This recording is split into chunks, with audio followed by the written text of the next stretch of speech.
we're going to film a video for happy backs. I know that some of you have requested this one because maybe you've been sitting more than normal and those sofas can just kind of swallow you up. And what happens is when you're sitting a lot, your back is getting stretched. So when you have that rounded posture, your front body is getting a little tight and your back body is getting a little stretched out. So if you think about your back constantly getting pulled on, that's where that achiness can come from, just that not normal posture. So what we need to do is safely kind of work that out and work on the front body a little bit, stretching that back out without overstretching the back body. Because our first inclination is to forward stretch, which a lot of times just exacerbates that because it's already getting stretched the entire time that you're sitting for those extended binge watch series, Tiger King or whatever you're watching. So let's go ahead and get started on all fours, okay? So we're just gonna do a little cat and cow. So we're gonna drop down and we're gonna rise up. I'm picking my pelvis up too, not just my upper body. So if I think about leading with my pelvis and then rolling into my upper body, and I'll let my upper body go and let my pelvis go. So pick my pelvis up first and then my upper body, and then go the other direction. So working through that, so get some movement in that spine. So like dropping it down might feel really nice because I'm taking some of that pressure off. All right, let's do that a couple more times.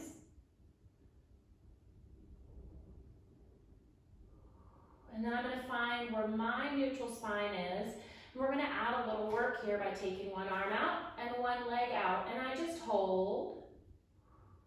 So I'm using my abdominals, engaging my abdominals. I'm pulling my navel up. So getting those abdominals to fire takes some of that load off of my spine, having to do all the work. And then I put that down and I switch sides. Now you can work up to this. I could just have an arm out, or I could just have a leg out, or I can have both. So find your level, whatever's going to work better for you. And just hold that out there. And bring it back down.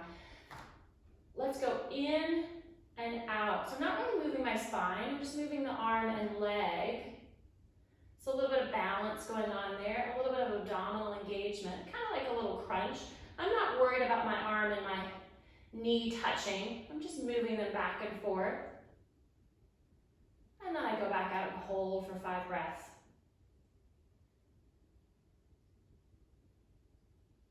And then bring it back down, other side. Reach it out, bring it in, out, in,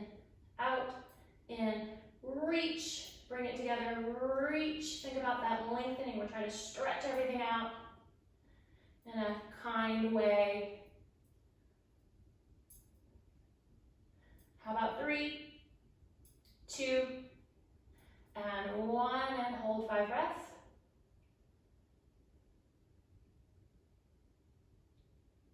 And then put that hand down. All right, let's take a little child's pose here. Quick little stretch. Couple options on this. Right now my knees are together, so that's going to stretch my back a little bit more. If I open my knees up, that stretches my hips a little bit more. So you pick the version that works best for you. And I kind of like to rock side to side in my child's pose. That kind of feels really nice for me, so you can try that. All right, we're going to come onto our forearms here. And we're going to do a little single leg kick. So this is a traditional Pilates exercise that works on stretching out our quads. And again, stretching that front body gives the back body a little relief. So we start with that left leg. We're going to lift it up, kick, kick with a flexed foot, pointed toe takes it down, kick, kick. Now I can already feel that my quads are a little tight right now. So I'm feeling that stretch through my front body. I'm picking my, you may not be able to see this with the loose shirt that I have on, but I'm lifting my navel up away from this mat as I kick, kick, kick, kick, kick, kick. And that feels pretty good for me. So much so I'm going to do one more set each side. Kick, kick, kick, kick. All right, take it all the way down. We'll do a little traditional swimming here. All right, so one hand over top of the other. I'm going to start with my upper body, just lifting up a little ways and taking it back down. Now I should mention when I'm doing this, I'm lifting my navel up. I imagine having like a little jelly bean or grape underneath my navel, and I'm trying not to squash. So my abdominals are engaged, my back is not swayed, it's protected and aligned as I lift up and down. It does not matter how high I lift. That's going to be very individual.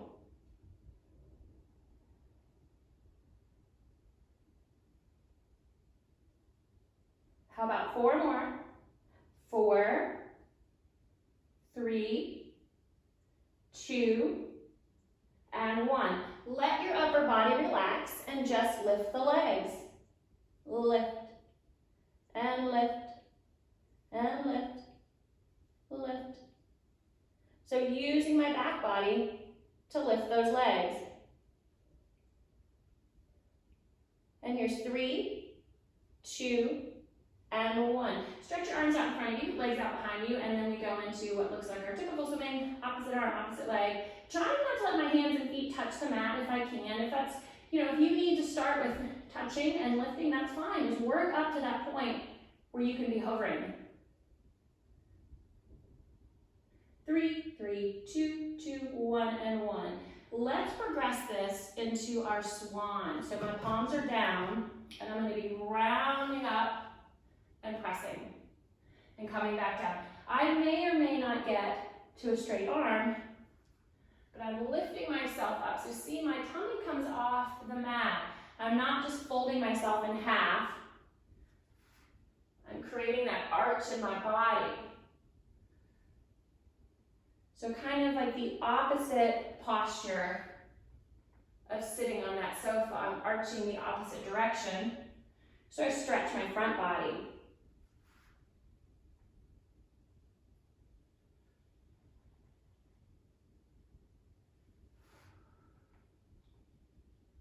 Do 2 more of those.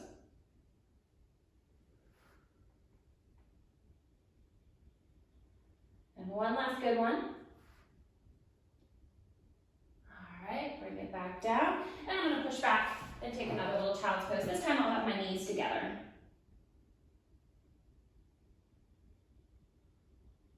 Let's come up onto our knees, hands on the small of our back, and it's a little arch back. Little opening, again, opening of that front body, and it feels really good. I'm using my hands like a brace, so I'm not letting myself fold in half at that point. They're providing a little support for me. And then maybe I take it down to one side, and that feels nice, little side stretch. And then I'll try the other side. I'm still keeping that little brace there, because if my low back is tender, I want to make sure that I keep it protected as I go down from side to side. Let's do 1 more each side.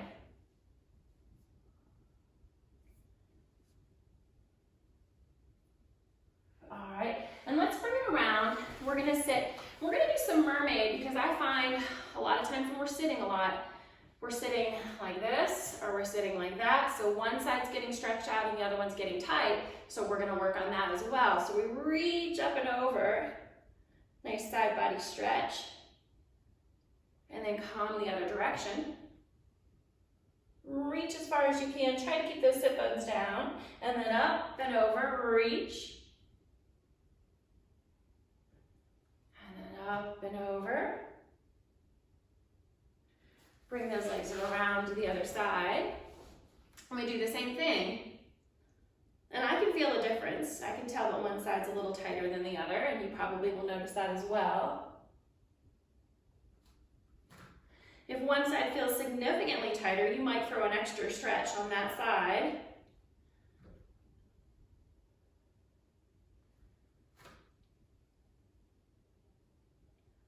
And there you go. There's some simple things that you can do to just kind of give your back a little bit of relief if you've been spending too much time sitting. That's going to be kind and gentle to that spine, but maybe give you a little bit of that relief. And just always remember, engage your abdominals, because if the core is working, that takes some of the pressure off of our back. And just get up from time to time, set a timer.